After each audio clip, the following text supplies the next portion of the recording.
Sagana Raghunatham Vitam Tam Sanjeevam Sadvaitam Savadutam Parijana Sahitam Krishna Chaitanya Devam Shri Radha Krishna Padam Sagana Lalita Shri Vishakhanvitam He Krishna Karuna Sindhu Dinabandho Jagatpate Gopesha Gopika Kanta Radha Kanta Namostute Tapta Kanchana Gaurangi Radhe Vrindavaneshwari Vrishabhanu Sute Devi Pranamami Hari Priye Vancha kalpatarubhyasya kripa sindhubhya eva cha patitanam pavanebhyo vaishnavebhyo namo namah. Jai Shri Krishna Chaitanya Prabhu Nityananda Shri Advaita Gadadhara Shivasadi Gaura Bhakta Vrinda Hare Krishna Krishna Krishna Hare Hare Hare Rama Rama Rama Hare Hare Namah Vishnupadaya Krishna Krishnaya Bhutale Srimate Bhaktivedanta Swami Iti Namane Namaste Saraswati Deve Gauravani Pracharine Nirvishesha Shurabhani Bhashayati Swami. Hare Krishna. Okay, so everyone has Bhagavad Gita. So, like, because Bhagavad Gita are the words of Krishna, so we avoid keeping Bhagavad Gita on the ground, right? So don't keep the book Bhagavad Gita on the ground. Right? You can hold it on your laps because this is Krishna's word, not different from Krishna, right? Okay, so should we start with Ekadashi or start with Bhagavad Gita? Ekadashi. Okay, Ekadashi. So this story is there in the Padma Purana. The story of how when Vishnu, he did Narayana Krishna, they actually did the task of, when the material world was entirely created, that aspect of creation took place. Then, all the people here in this material world, all the jivas in this material world, are those who actually have left the spiritual world to actually do something different from serving Krishna. And we haven't touched this concept earlier. But basically, you can give an example, right? Let's say if a new city is developed, right? Some government officials come and say, okay, this entire land, they're developing a new city here. Then develop the city, people will come, houses are built, but at the same time, they will also build a police station. Right? I mean, there's no crime that's taken place here. But still they have police station, they have cops, they have everything. Why? Because they know wherever people are, wherever independence is, people have independence to act, they will commit. Some or other, they will commit some mistakes, right? So they have cops. So similarly, when Krishna actually, after the task of creation took place, then there was this personality who was created, and he was known as Papa Purusha. Papa Purusha. Right? So it is described that how different parts of this Papa Purusha represented different kinds of sins that people will do in this material. Like eyes represented by so and so, hands represented by so and so. So the entire personality was that Papa Purusha. And basically, his personality is basically all the sins that people do in this material world. It was represented by that personality. And then after that, his creation, then there was also creation of Yamaraj. Right? So you have the cops, and then you have the police station, right, the jail. So Yamaraj's place was created, Yamaraj was created. Right? And what is Yamaraj's task? He goes around with the Yamadanda. This is Yamadanda, right? He goes around and says, okay, this is a sin you have done, this is your punishment. Right? So at time of death, basically, he sees, okay, what is the sins this person has done? What is the good things he has done? Okay, so many sins, okay, this punishment. Right? So Yamaraj is also created for people to be punished for their sinful actions. And then, so all this creation took place. And once Vishnu was actually, he came to the place of Yamaraj to see how things are going. And when he was in the place of Yamaraj, he heard from the southern side, like a very piteous crying. And he heard so many people crying.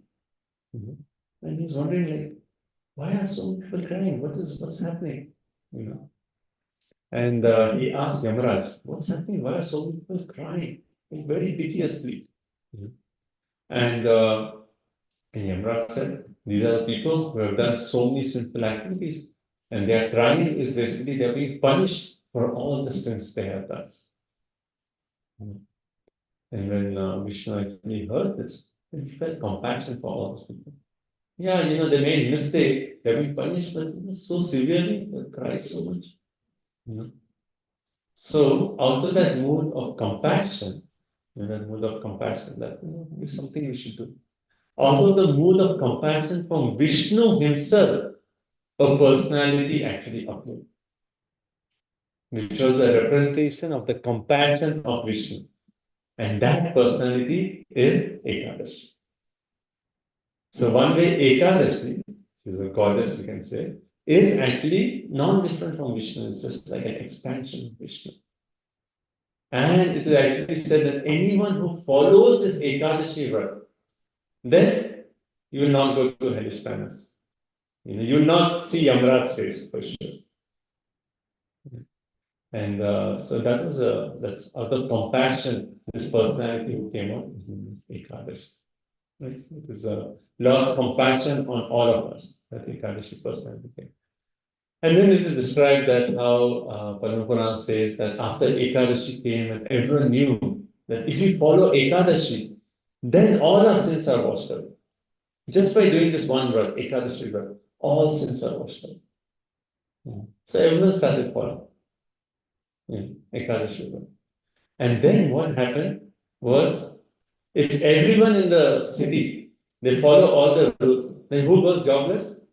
The gods, yeah. So actually, Papurush, then he came to Vishnu and said, like, actually, after Ekadashi has come, I lost my job. No job, right?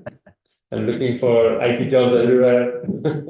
But no job for me. So he came to Vishnu and said, like, after Ekadashi has come, everyone has started observing Ekadashi. And, there is no place for me. Where should I actually reside? What is my function now? And Vishnu actually, because he had created Purusha at the starting, so he was thinking that, okay, what should I do? Then he said, okay, everyone is observing Ekadashi. But those who do not follow Ekadashi, right? Then they eat grains on that day of Ekadashi. And what did he say, Purusha? You go and you reside in those grains. And what does this mean?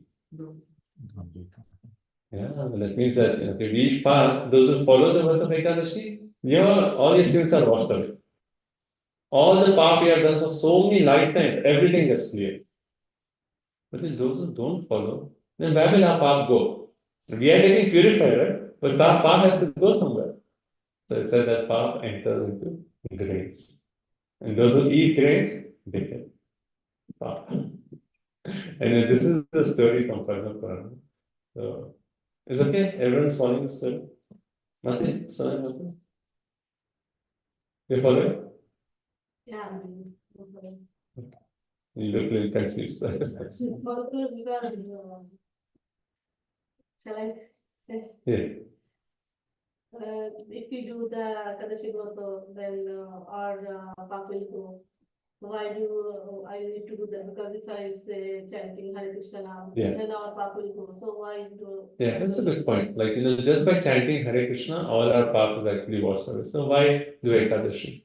Actually, the mood of a sadhaka is basically that whatever is favorable for me to progress, I will accept. So Ekadashi, following Ekadashi Vrat is also an aspect of bhakti. See, we are following bhakti. So bhakti has so many different limbs. Like chanting Hare Krishna is one. Then one may say, okay, I'll only chant Hare Krishna, why should I read Bhagavad Gita? Right? Same point, right? But all these limbs are actually given by our teachers that follow this. Because we are chanting the holy name, but is our chanting pure? No, chanting is not pure. When we are chanting and mind is so distracted, we are not chanting clearly, all distractions. So all these aspects are given by our acharyas. And one of the aspects is actually following Ekadashi. So we follow our acharyas. That's the point. So, okay.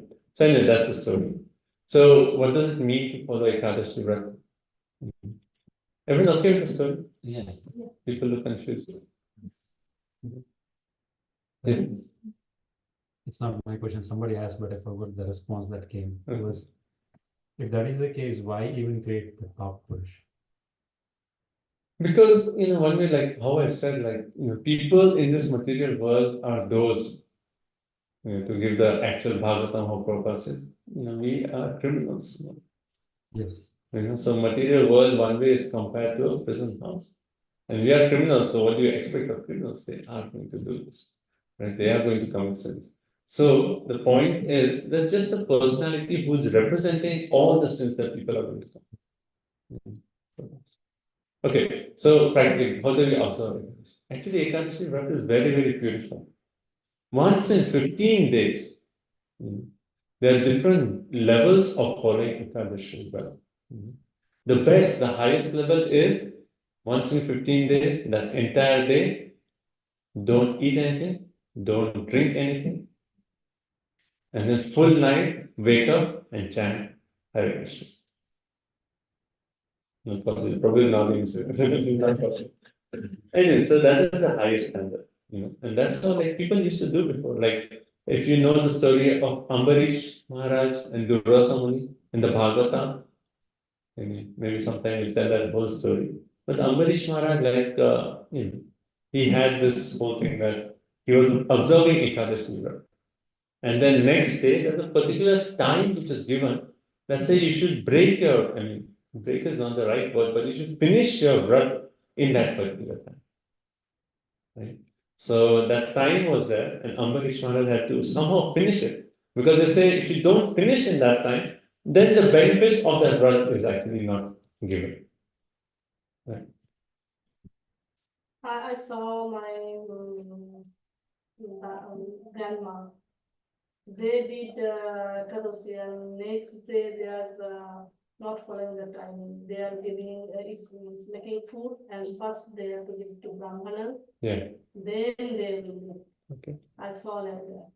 Okay. So Anyway, let me finish the story. So Ambarish Maharaj, so his time was actually passing away when he had to finish his work. And then Durvasa Muni had come, and then he had to take care of his guests. But at that time, just to break his breath, what do?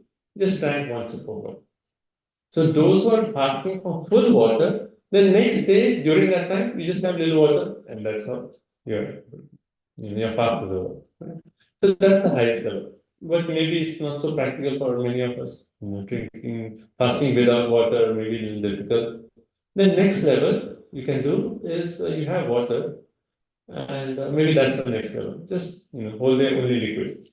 Right? Furthermore, you can say, okay, liquid with some fruits, nuts, and then if you cannot do that, so then the next is you can have like items which are not grains, not wheat. That means you can have different sabji like potatoes and quinoa and sabudana and all those things. Can have those, but just avoid all rice, dal, grains, chickpeas, chole, all the grains you avoid, and peas, beans, all those you avoid. On And- protein. Hmm? On the protein. Protein thing? I don't know, quinoa doesn't have protein. Even carbs. Huh? Carbs. Rice. Potatoes. Yeah. So there are different levels people follow. But at least the first level, the easiest one, everyone should do it. I mean, if you just consider not cooking rice and dal, so many other options are there. You make quinoa, do quinoa pulao. Have vegetables, do quinoa pulao. Sabji, you can do sabji, but just don't put peas, and also we don't use mustard seeds in the jeera. You can do sabji. Just avoid certain items, and it's easy to do Ekadashi. But just doing that, so much benefit for your whole family. you know. And it's like, family members also like it. Or today different. Like the everyday rice, sambar, like today different meal, right? So it's nice, family enjoy once in a while something different. And you get so much spiritual benefit by actually observing Ekadashi. Right? So that the whole day mainly we consider sunrise to sunrise. So from that day, whole day, just fast from grains and beans. And the next day, there's actually particular time. And what is the time represents? That is the time when the day is moving into the next, right?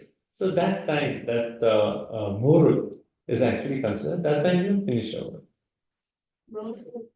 No, not Brahma. It is actually based on, you have to see the calendar. So that's why we have like, for every Ekadashi, it will say next day breakfast between 7:11 a.m. to 8:30 a.m. It give you specific time. It's all calculated based on the position of the sun, etc. Right? So that's how you observe Ekadashi. And it's very nice. Like, I remember when I was doing PhD, and some of my friends came to know that one day he eats only fruits. And people liked it. That my whole group was actually doing Ekadashi. Like none of them were actually, devotees as such. But they just said, it's so good. Once in 15 days, give a break to our entire services. And they were considering more health reasons, but they were doing it. So we had this whole PhD group, like 4 of us. And Ekadashi, I used to tell them, tomorrow Ekadashi. And everyone, that day only fruits. And it's so good. You feel like one way the system feels so light, you feel happy. It's just like very sattvic to observe that fasting. So is it possible to do it? Yes. How many of you are already doing it? Okay. So maybe everyone can do it. Is it possible? Let me know. Yeah? It's easy, right? I mean, like just don't cook rice and dal, but you can do quinoa, sabudana, Shabji also, you have to see many vegetables are allowed. Mate? It's easy actually. Even the family, you like it. It's like different items. People have peanuts and different. Yeah, that's nice. Very nice. Also. So that is one point about the rules. But our main thing we emphasize is on Ekadashi, spend more time doing spiritual activities.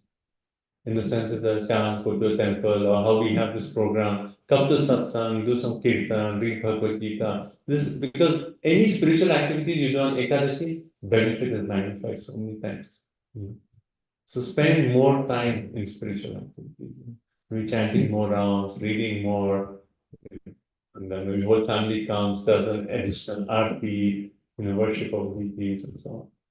Like many of us, we have deities at home, actual deities. So at home on Ekadashi, then we do full abhishek of the deities, we dress the deities and so on. That's nice. Okay. Any questions on Ekadashi? No? Everyone can do it. It's nice for the whole family. And it's not that you're missing anything. We have books, even at temple, we have cookbooks on Ekadashi. And so much variety, so much variety. Some people say like on Ekadashi, we have a bigger feast than regular. Because there's so much variety, people say, okay, Ekadashi, I will cook this different item. I'll cook this item. You can use paneer also. They make paneer, this one, and So it ends up being Ekadashi is a bigger feast than regular days. But that idea is we want to cut down. Make it simple, not spend so much time cooking, spend more time in chanting, hearing, etc. Okay.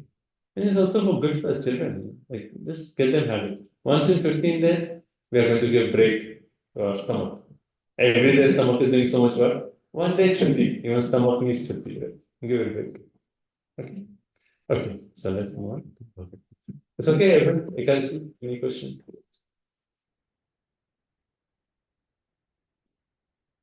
Nothing? Okay. Cool. Good. That's So, it. story, yes, I get it, understood. I'm trying to logically digest this, what is the science behind this? Is there a benefit to the body? But like, I think you answered the question already. Give a break to the stomach and that probably is helpful in a way. Mm. And that's probably the science. I'm thinking. See, one is the health benefits, you see, but we are more interested in spiritual benefits.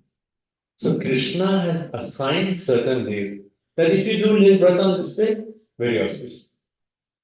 See, like if you go to the holy now, in India there are so many holy places. You go there, any spiritual activity you're doing in the holy place, the benefits is magnified.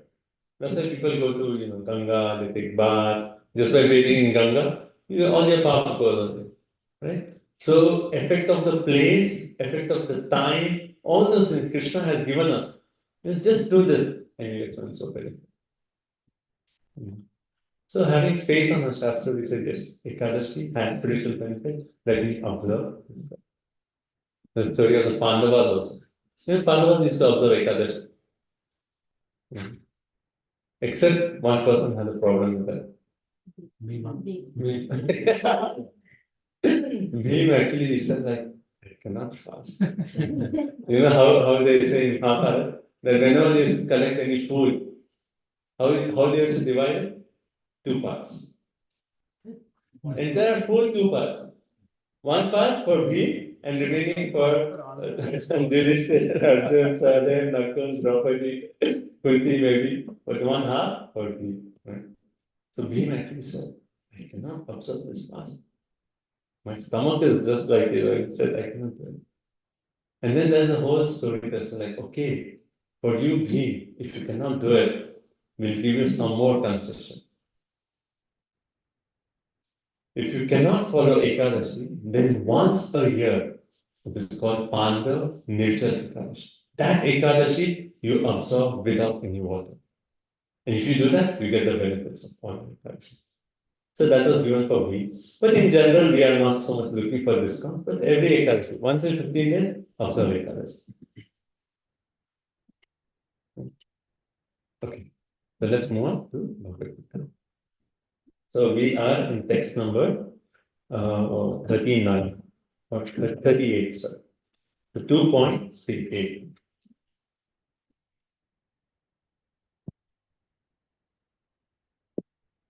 Page number 104.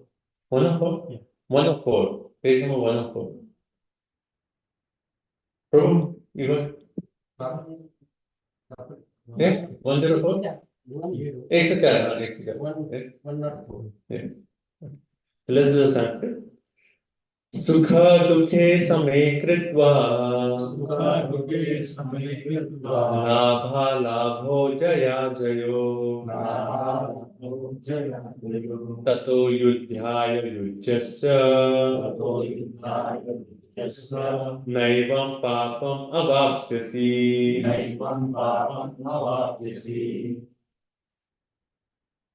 Can we read the translation? Do thou fight for the sake of fighting, without considering happiness or distress, loss or gain, victory or defeat, and by doing so, you shall never incur sin. Okay. So, last class, what did we discuss? See, if you see the flow of Bhagavad Gita, Arjun, he has to make a very important decision.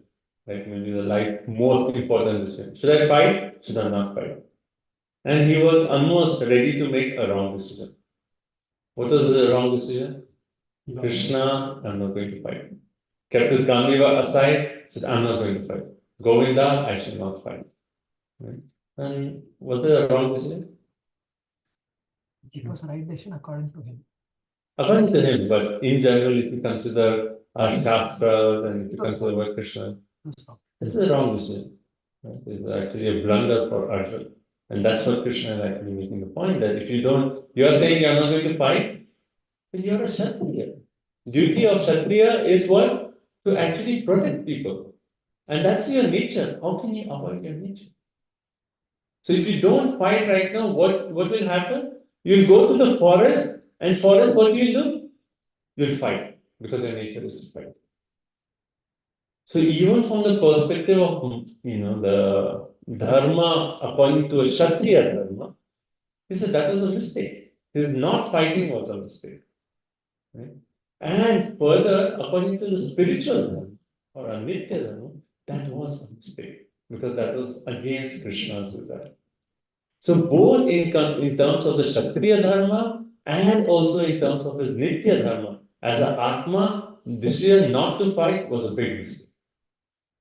Right? But Krishna, how much time it took him to convince Arjuna? 45 minutes is the entire Bhagavad Gita over. In 45 minutes, Arjuna was like, okay, now I know what to do. I'm clear. I'm going to fight. Right? So Arjuna was at a stage that, okay, Govinda, I should not fight. Right? And Krishna starts giving instructions. He says, okay, you want to make a decision? First of all, you have to understand who you are. Right? Because our Shastras say what? Swartha Gati. What is your Swa Artha? Swa Artha means what? What is my self-interest? Right? So, what is Arjuna's self-interest? Now, if you're making a decision, you want to see what is the best thing for me. What is my self-interest in this? Right? Isn't it? Any decision we make in our life, we want to see this is going to be beneficial for me. Right? Otherwise, you say, okay, this is not beneficial, I won't do it. This is beneficial. So you want to take that decision which is actually beneficial for you. But first of all, you have to understand who is that you. If you do not know who is that you, then what is your self-interest? Who is the self in that self-interest? Isn't it? Yeah. Right? So to understand, okay, I want to do something, make a decision that's going to be beneficial for me, I have to understand who is that me. Right? And hence Krishna actually in the next section, he spends like from 2.11 all the way to 2.30, he talks about the difference between the body and the soul. It says, Arjuna, you're thinking in terms of the body. But the body is anyway temporary, it's going to come, it's going to stay for some time, it's going to die. Just based on this changing material body, why are you making a decision just based on that? More important than the body is your real self. That's the Atma. Right? So think in terms, you're thinking, okay, what is best thing for me? It's in terms of the Atma. So first, it's all knowledge about the body. We are not the body, we are spirit soul. Okay. Now, once you understand this knowledge, Dharma's body and spirit soul, how does that change your life? Does it change your life? Not just Yeah. by knowing it does not change, Yeah. but by trying to practice it also. Okay. Just by knowing it doesn't change by trying to practice. So now the question is, what is that practice? Right? If I just tell you, you're not this body, you're a spirit soul. Okay, so what? Tomorrow still I have to go to work, I have to meet my boss, I have to fulfill all the deadlines. How does it change anything? Right? So next part, after talking this, and Krishna will say how one should act. Understanding that we are soul, how should one act? Right? And Krishna is making the point in the last section from 231 to 237. What did Krishna actually say? The last few verses. He actually said, yes, I have given you this understanding of the body, but the main thing is I want you to do your duty right now. Right? And for doing that duty, he gives him a very material motivation. At least, he's giving the point that he says, for you, your swadharma, at this moment, there is no better engagement for you than fighting as a Kshatriya. And he's saying, actually, if you don't fight, then what will happen? People will not say that, oh, Arjuna is so compassionate, he became merciful and he is such a great soul. People will say, Arjuna, he saw 18 Aksharinis on that side. He said, we are 11, they are 18 Aksharinis. So many people, he saw Bhishma Pitama and Sir Dronacharya, and Arjuna got scared and he ran away. People will say Arjuna is a coward. And Krishna is saying, if you don't fight, that's what people are going to speak ill about you. They are going to dishonor you. And for a Kshatriya, dishonor is worse than death. How will you even tolerate such words? When people will call, Arjuna, you're a coward. How will you tolerate such words? Hence, better you fight. just fight. Right? And we gave this example last time. It is just like, sometimes you want your children to study and you say, if you study for 2 hours, after that, ice cream. Or whatever, I don't know what is the bait at this time. What is the game? Yeah. Before it was more simple. Like, I remember while growing up in India, normally the Cricket World Cup used to be during the final exams. Isn't it? And then, like during final exams, it was like so hard to study. It's like you're studying there, and like, oh, Sachin Tendulkar is coming, how can I study? Yeah. But then you have to give mothers, okay, go study. And after that, you can watch 2 hours, then go back and study. So that was the bait or something like, okay, go and do your study. After you can come back, you'll get this, right? Or do this, then you get ice cream or whatever. So Krishna is giving a material motivation. Just do it. At least you will escape, the bad, like people speaking ill about you. And what is the benefit? Krishna actually says that if you fight, even if you die, what will happen? Swarga Dwaram Aparam. This is the doors to liberation will open. So what is the material benefit that here we are saying ice cream or whatever? For Arjun, Krishna is saying, Krishna telling to Arjun that if you fight, even if you lose, then because you're a Kshatriya, you have fought as doing your duty, you'll get promoted to heaven. That is if you lose. If you win, what is the benefit? You get the kingdom. You get the kingdom. So both ways, if you fight and you win, if you fight and you lose, both ways benefit for you. So hence fight. Right? But is this the best motivation for Arjun to do this action? No, it's just material. Like if you want your child to study and you say like, okay, if you do study, I'll give you this. That's maybe like temporarily it's okay. But finally, what is the best motivation for the child? To actually make the child somehow understand that this is for your own interest. If you study well, you get good marks, you get a good job, you'll be comfortable in life. If you don't study, then you'll have problems. To give that higher motivation is the best thing. Okay. So now Krishna is actually changing. Now he said, okay, I spoke in terms of material benefit, but now he says Sukha and Dukkha. What is Sukha? Happiness. Dukkha? Distress. Then Samay. Samay means equal. Equal. Be equal in Sukh, Dukkha. Then next line, Labha, Labho. So Labha means, in short they write, right? Shubha, Labha. Right? What is Labha? Profit. Right? Alabha, loss. Right? And then Jaya, Jaya. So Jaya means victory. Ajaya, defeat. So he's saying that either happiness, distress, or profit, loss, or victory or defeat, tato yudhaya yujasya. Irrespective of that, irrespective of all this, be samay, be equanimity. Is that the word that's used? Let's see. Yeah, equanimity. What the word Prabhupada says, equanimity. Be equal in both. And tato yudhaya yujasya naivam papam avasasi. So what is the motivation here? Huh? So you never enter sin, but what is the motivation here? See, first motivation was if you do this, you'll get some material profit, either sword or kingdom. Now, what is the motivation Arjuna is saying? Or Krishna is saying? Not incurring any sin because. Okay, that is yes. Okay, if you fight, you will not incur sin. But what is the motivation to do the action? Just fight because you have to fight. Yes. So what is that? The duty. Right? So first motivation was material motivation, but that's a low. Second motivation is a duty. Right? You're a student, your duty now is to study. Don't consider whether will I get A grade or C grade. That anyway is not in your hand.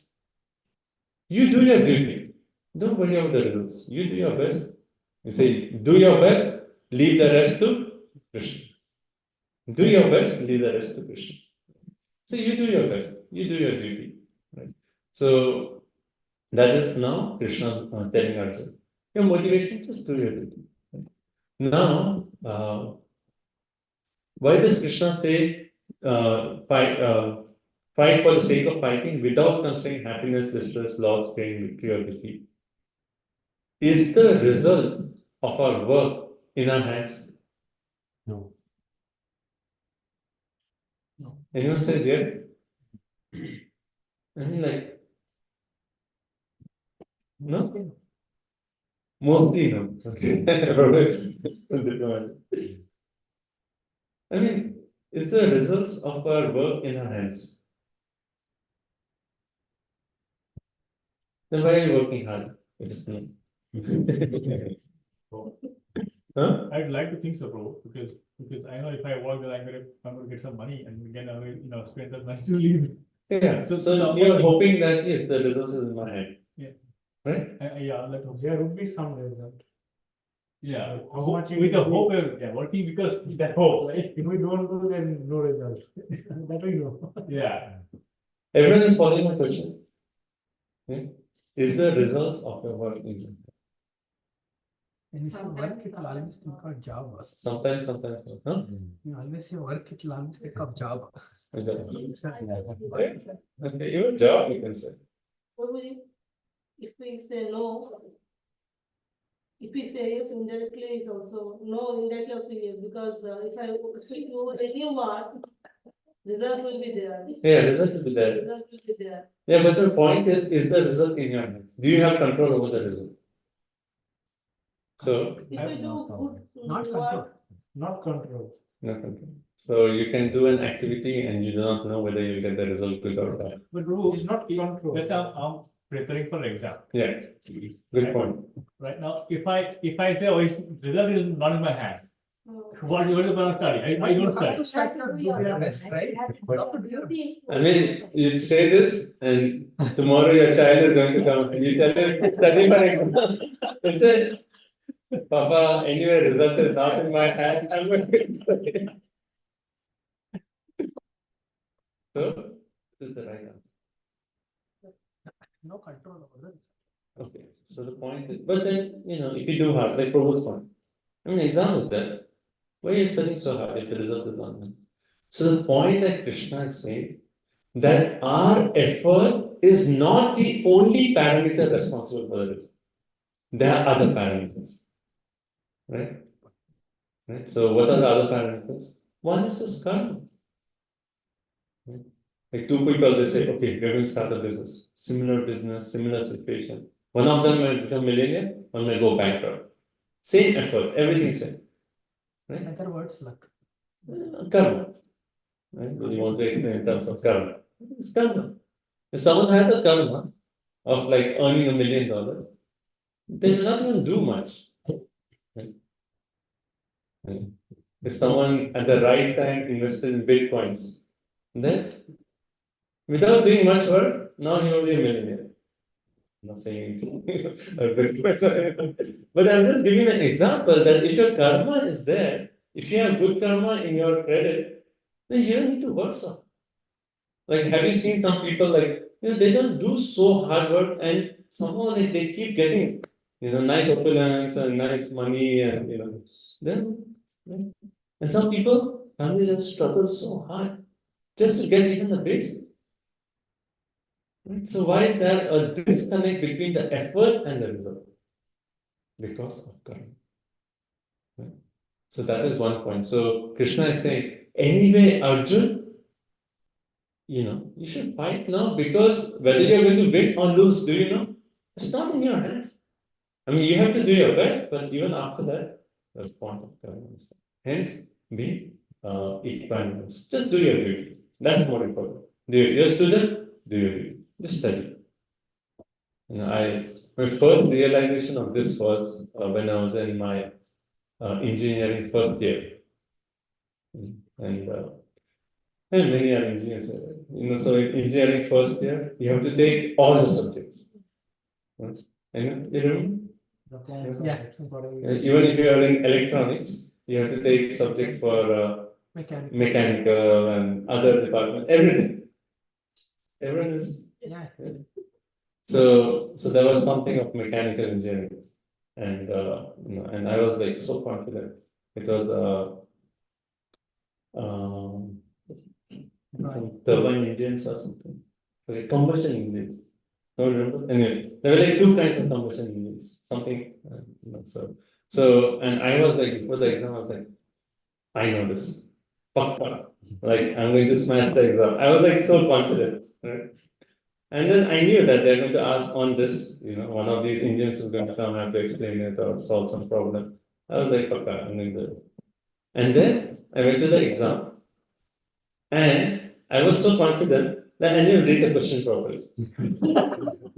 So they gave a question of this engine and I answered it in this engine. And after I came back, I was like so disappointed. I was like, I studied so well. And just that I was just like so like confident that I didn't read the question properly. And instead of using these set of equations, I use these set of equations, and then the whole thing is messed up. Right?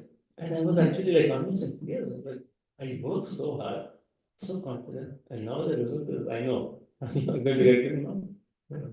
And then I was thinking, like, why? That was like kind of it just hit me at that time. I worked so hard, still the result is not looking good. So what else is there which is becoming the result? So we have to accept that.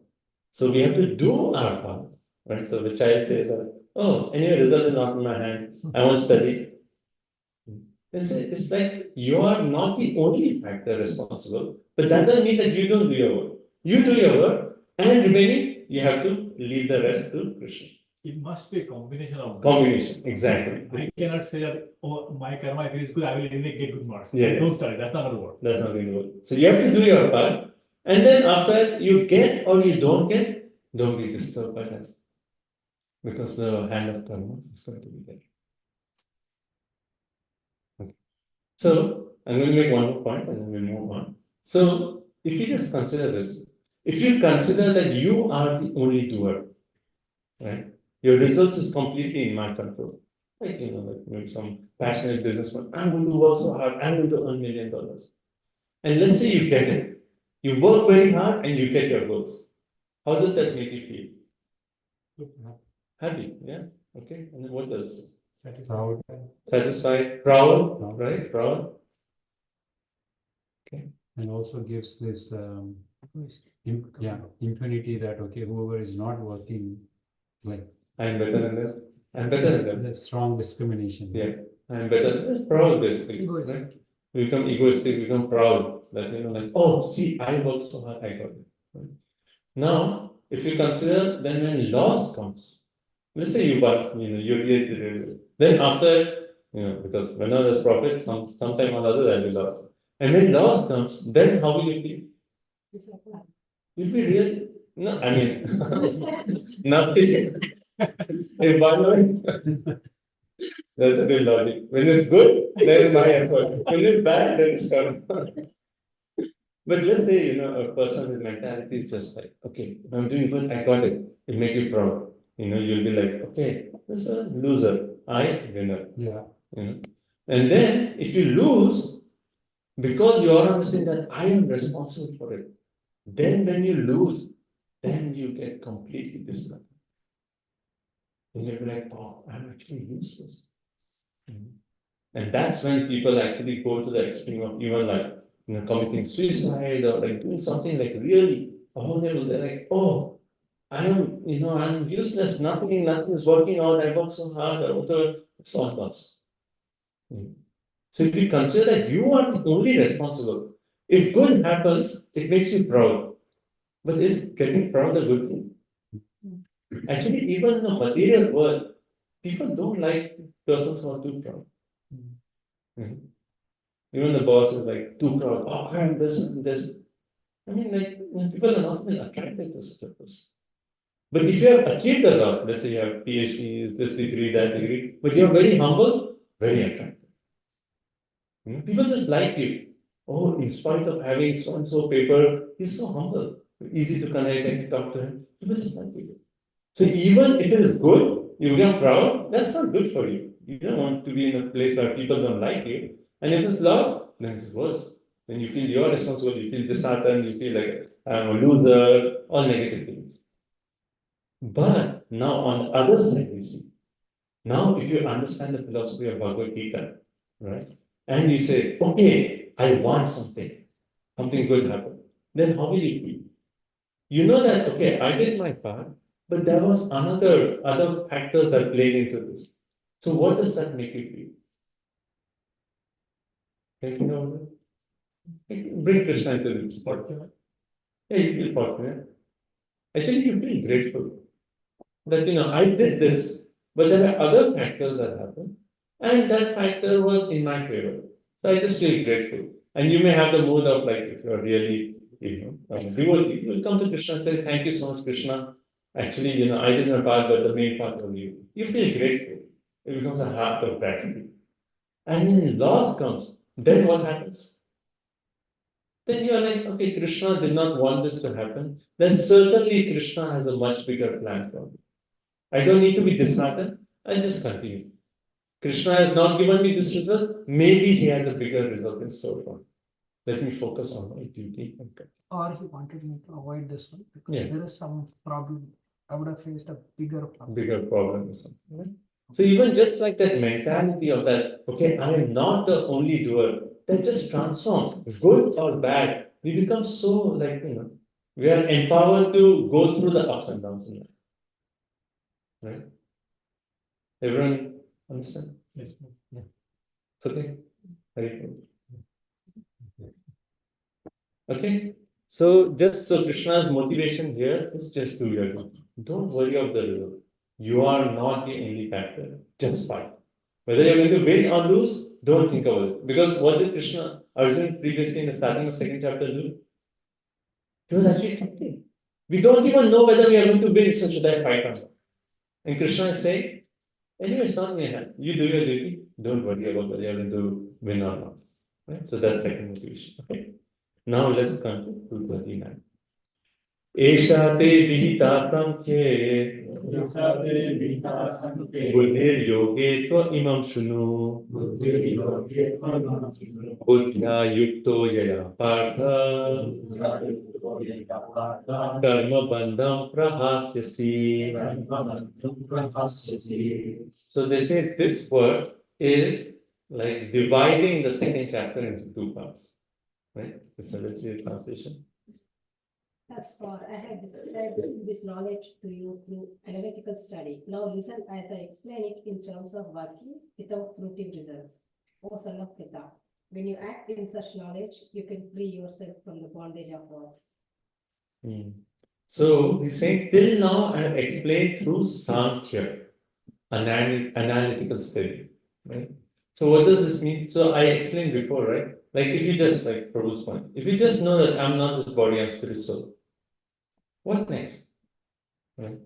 So for those who are actually more intellectual minded, or in our Bhagavad Gita terms, who are jnanis, for them they have this philosophy of Sankhya they follow.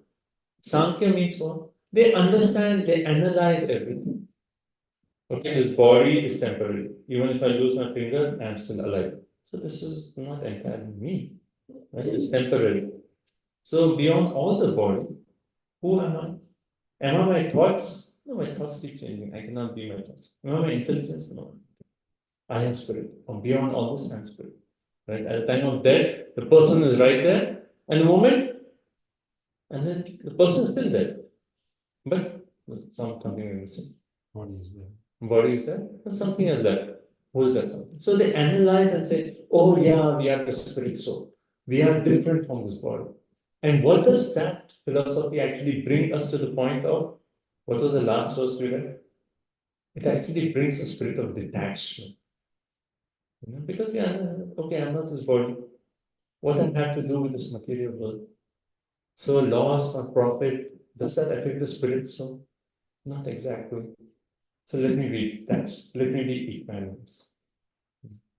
But this is a path of more through knowledge coming to a point of detachment. And this is more of like Jnana Yoga, we say, Sankhya Yoga. But now Krishna is saying, okay, this is one part, but now I'm going to explain another part. So if you say, Esha te vihita Sankhya, I have explained in terms of Sankhya. Now, Buddhi Yogi. So now I'm going to explain in terms of Buddhi Yoga. So I've explained Jnana Yoga or Sankhya Yoga, and now I'm explaining in terms of Buddhi Yoga. Right? And if you actually work in terms of Buddhi Yoga, then what happens? Karma Bandham Prabhasis. Hare Krishna. Go ahead. Welcome back. Hare Krishna. Prabhu, I flew from Florida just to be here in part of the program. So they both just came back from Florida. They've actually gone to Florida for, they are building a new Rath Yatra car. Rath Yatra car. So they went all the way to Florida to get one of the parts and also see the whole design. And they just drove back and came back. Very good. Welcome. So up to this point, Krishna has explained in terms of Sankhya Yoga or Jnana Yoga. Now Krishna is saying, I'm going to explain in terms of Buddhi Yoga. What is Buddhi Yoga? Will come next. But Krishna is defining. This is one part, this is the second part. Okay. Everyone still with me? You understand why the first part is called Jnana Yoga or Sankhya Yoga? Can anyone explain? What is the Jnana Yoga? What? Because like how you said, even though you try to analyze and then try to understand everything with this analytical knowledge, you come to the point of the detachment. Yeah. So at the same time, now Lord Krishna is saying that okay, you can come to that point using the Buddhi Yoga. Buddhi Yoga, exactly. Right. So next is going to explain Buddhi Yoga, and that's actually more practical for us. You know, for how many of us just the knowledge? Okay, I'm not the body, I'm spirit soul, and hence develop detachment. I mean, it's not practical for most of us. Even if I know I'm not this body, I'm spirit soul, tomorrow morning I'm like, oh, ice cream or not, ice cream for so long. Or today I observed that fast on Ekadashi. Tomorrow, feasting. You know, the mind will still like we still maintain attachments.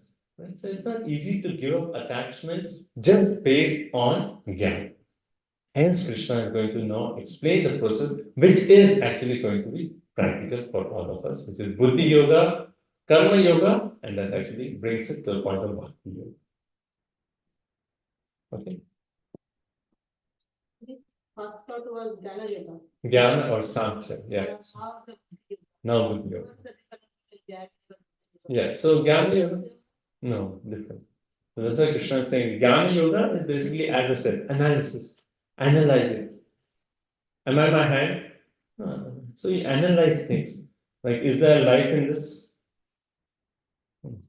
If my finger gets cut off, it falls down. Is there life in that? No. So what's the difference between the finger disconnected from the body and this? It doesn't matter. Right? So you analyze because that's the process of Jnana Yoga. Jnana Yoga is more of we say philosophical speculation, or one way like analyzing things and based on that saying, okay, hence I should be detached from all this because this is not who I am. Buddhi Yoga, what is that? We'll explain in the next few verses. Right? So Buddhi Yoga, Bhakti Yoga, Karma Yoga is kind of similar because all these include activity. And that is a difference that will come again and again and again in Bhagavad Gita. One part is where there is no activity, just philosophy. From philosophy, you get detachment. Other way is you act in this world in such a way that you develop detachment. Which is better? Actually, Krishna says acting is better. You do your work, 9 to 5 job, you have cooking, you have this relationship, you do all those. But change the consciousness behind that so that that activity itself will actually bring detachment and help you progress spiritually. Right? So one is no activity, one is activity. And Krishna again and again makes the point, activity, performance. Right? Change the consciousness behind, but do the things what you do. Okay. Okay, we'll do one more verse, we'll stop. So text number 40. So this is starting the section of Buddhi Yoga. Now what is Buddhi Yoga? We'll come to that. But now we'll just see what are the benefits of practicing Buddhi Yoga. नेहाभिक्रमो नाशोऽस्ति प्रत्यवायो न विद्यते स्वल्पम् अपि अस्य धर्मस्य त्रायते महतो भयात्. In this endeavor, there is no loss or diminution. And a little advancement on this path can protect one from the most dangerous type of fear. So now Krishna is saying, okay, I'm going to talk about Bhakti Yoga, but first he's giving the benefits of Bhakti. And what does he say? Neha Bhikamo Nasosti. Right? He says, in this path, there is no loss or diminution. What does this mean? Actually, even, let's say, someone does little bit Bhakti Yoga, that becomes your eternal benefit. Even little bit, like someone comes and does little bit Bhakti Yoga, Buddhi Yoga, he says that is your benefit always. No one can take that benefit away from you. And that benefit is so good that Krishna says in this word, Swalpam, in a little bit. One round someone chanted, one lifetime. One round of Hare Krishna he chanted.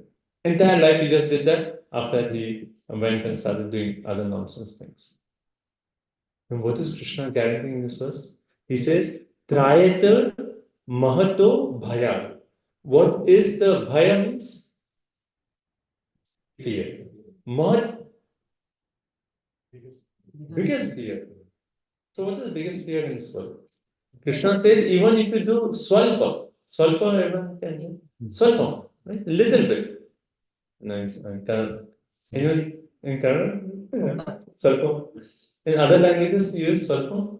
Telugu also? Yeah, Swalpa. Little bit. So, Sanskrit. Little bit in Bhakti Yoga will protect you from the most dangerous kind of bhaya. What is most dangerous kind of bhaya? Okay. That is the most dangerous kind of bhaya. Okay. Karma. Nothing that is bad. Fear of. Okay. So basically, our Acharyas made this point that see, even little bit of benefit will protect us from the most dangerous fear. And in terms of a spiritual journey, right? Yes, okay, that you have said that. But in terms of a spiritual journey or spiritual evolution, the most dangerous kind of fear is the fear of losing the human form of life. And why is that so serious? See, human form of life is basically the form where you can make spiritual progress. It's only in human form of life you can come to Bhakti Vish, Bhakti Sangha program, do Kirtan, chant Hare Krishna, read Bhagavad Gita, do so many spiritual activities. So those who are on the spiritual journey, the worst kind of fear is you get a body other than the human form. Because in animal species, one cannot make spiritual benefit. Thinking of what is a good example.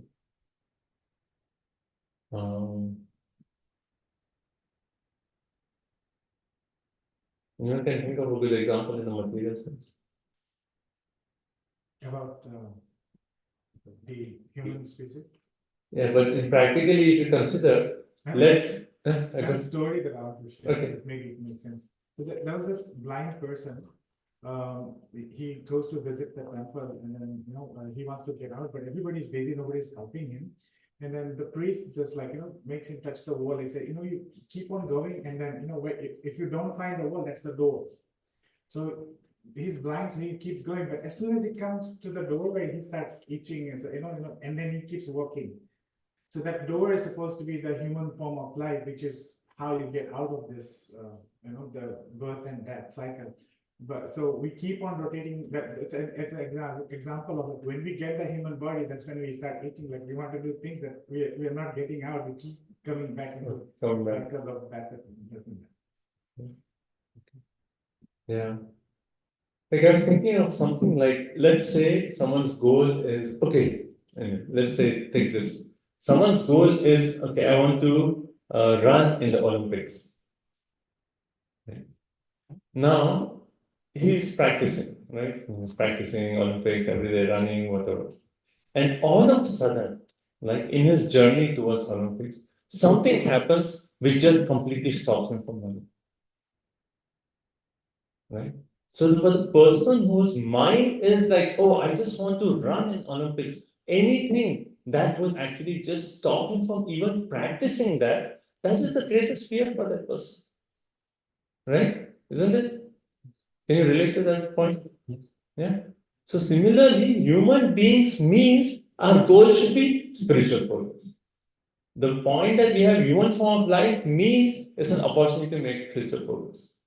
So that should be our motivation. And if there is something else, something that's going to happen that's going to completely stop us from progressing, like just like that person, stop him completely from running, that is the most dangerous thing. And what is Krishna assuring here? Even little bit bhakti yoga you do, next life, you will actually again get human form of life. Even if you have not perfected, human form of life is guaranteed. So if you have done like this lifetime, let's say we come 19.5% in bhakti we progress. And then somehow we can come to 100%. The next lifetime, when we take birth, we'll be given human form for sure. Then where will we start?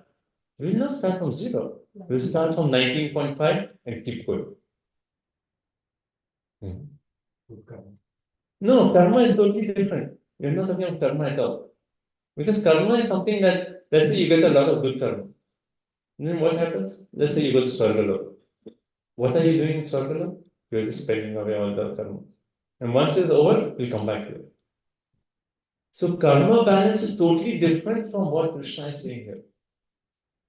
Krishna is talking of spiritual benefit. See, when do we get a human form of life? When we go through so many different species of life and finally a human form of life. And nature, Prakriti is giving us a human form of life so that we can actually use the form to make spiritual progress. Now, but in this entire life, if we don't do anything to make spiritual progress, then Prakriti will say, I gave him admission into IIT, but he did not do anything, take him away. I gave him a human form of life, he did not use it for what the human form of life is meant for, hence, take it away. I'll give him a new animal species. Right? So human form of life means an opportunity to progress in spiritual life.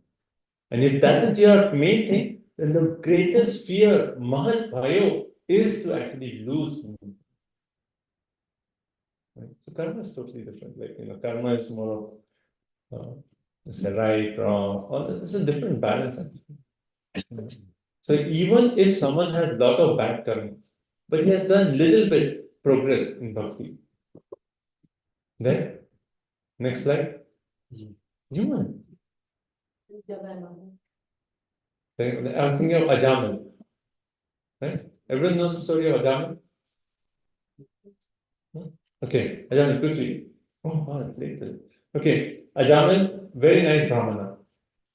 Very nice, like, very pious. He has done bhakti, practicing all the rules of Brahmana. And then once he was sent by his father, go get some wood for a yajna, right? And he goes to the forest, and somehow in the forest, he actually sees a prostitute and a man uniting, doing the activity. And then just by seeing that, his intelligence gets lost. He said, our Acharyas make a point that at the time he even tried to stop. He said, no, this is not good for me. But he was just drawn so much to that, he said, like, oh, I need to experience that. And then he had a nice wife, a nice family. He gave up everything. He said, I want to marry this prostitute. He got married to a prostitute. And then after it is described, he left his wife, married this prostitute, and then just to take care of the prostitute, he started stealing, he started killing people, started all sorts of bad activities. All sorts of bad activities, gambling, everything. But, and then from the prostitute, he had so many children. And he was 80 years old, end of his life. and he had a small child. Imagine, up to 80 years, he's still, trying to enjoy a small child. But somehow, because of that bhakti he had done before, he named the child Narayan.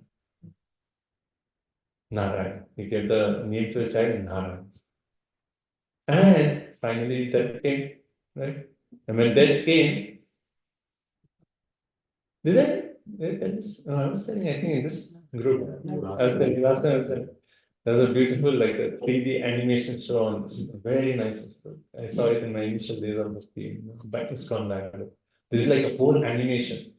A person was lying in the middle. It's a theater, proper theater.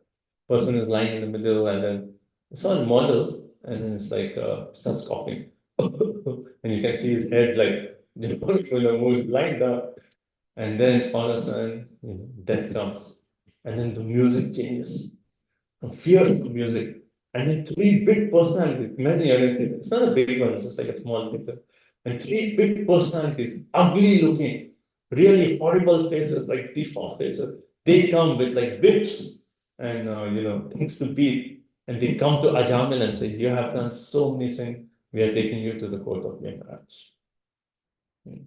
So when death finally came, Ajamil, because he was so attached to his son, his youngest son, what did he do?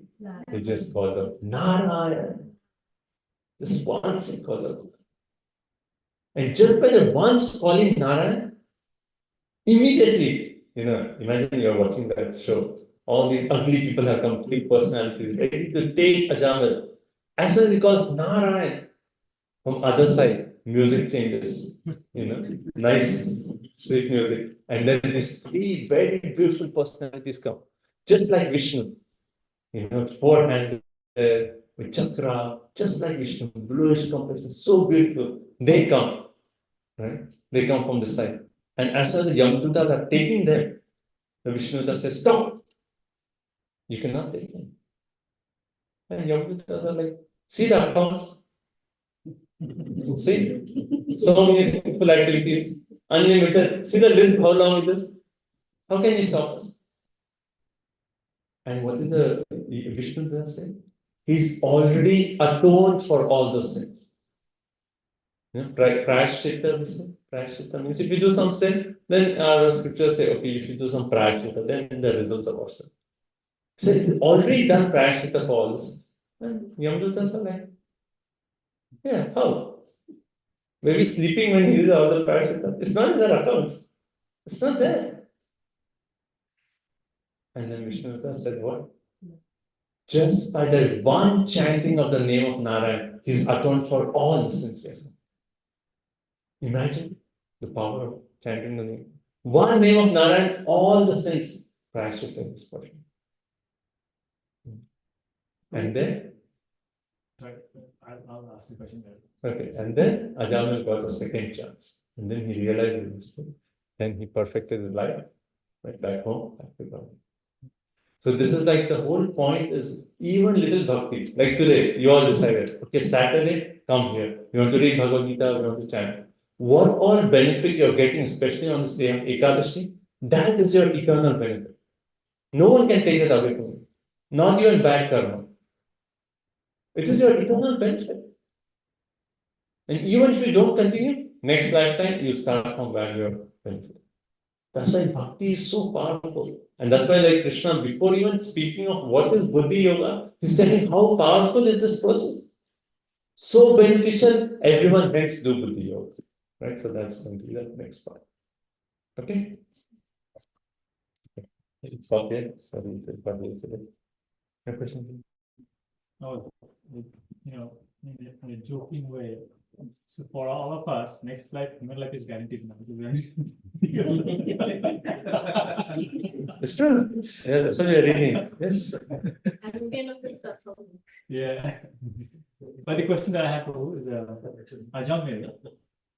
He didn't actually chanted Bhagavan's name, but he was calling his son. But was he actually doing bhakti then? Yeah, so actually our acharyas explained this, that when he was saying Narayan, though he was calling his son, because previously he had chanted the name of Narayan before he saw the Prasthya, in his mind, the remembrance of Narayan actually came. Though he was calling his son, in his mind, that remembrance of Narayan came. Because he had done that before. And hence, Vishnu does. Okay. Okay. So today we basically covered the motivation for Arjun to fight. Initially was what? Based on ice cream. You get it right, right? So some material profit. Krishna said that's lower. And then what was his next motivation? Just do your duty. Right? Just do your duty. Don't worry about the results, just do your duty. And we discussed basically like if when you're thinking that I am the only person responsible for the results, then we say even if you get success, you get proud. Right? And if you get failure, then that's you say I am responsible, you get disheartened, you feel you're a loser. So both ways is normal.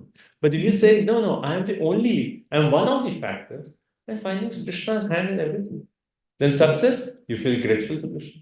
Failure, you say, okay, Krishna has a bigger plan. Something else is good. So both situations you will be actually protected. Yeah? So karma. Okay, I'll just complete it. And then, so that was the part we discussed about motivation, being the motivation to work being duty. Then we said the next verse, Krishna said, okay, now I'm going to change the theme. Up to now, Sankhya Yoga, Jnana Yoga, now I'm going to explain Buddhi Yoga. And as soon as before even explaining what is Buddhi Yoga, he says the benefit of Buddhi Yoga. What is the word? Little bit? Swalpam. Even Swalpam Bhakti Yoga if you do, then you'll be saved from Mahato Bhaya, greatest kind of fear. You'll be saved.